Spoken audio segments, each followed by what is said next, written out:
السلام علیکم، میرا نام عمران ہے اور میری 8 سال کی بچی ہے جس کے لیے پچھلے 6 سے 8 مہینے ٹیکسلا کورٹ میں جا رہا ہوں کہ عدالت سے یہ ریکویسٹ کرنے کہ مجھے میری بچی سے گھر پہ ملاقات دی جائے ڈیورس کے بعد.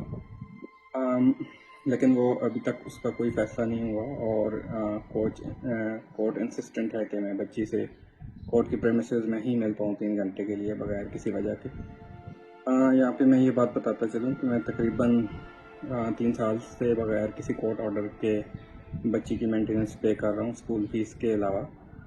And trying my best for efforts کہ میں ایک اچھا باپ بن سکوں جیسے کہ ہماری ڈیورس ہوئی ہے اس کے باوجود. بٹ ابھی تک عدالت مجھے یہ فیصلہ دینے سے قاصر ہے کہ میں اپنی بچی سے گھر میں علیحدہ ملاقات کر سکوں.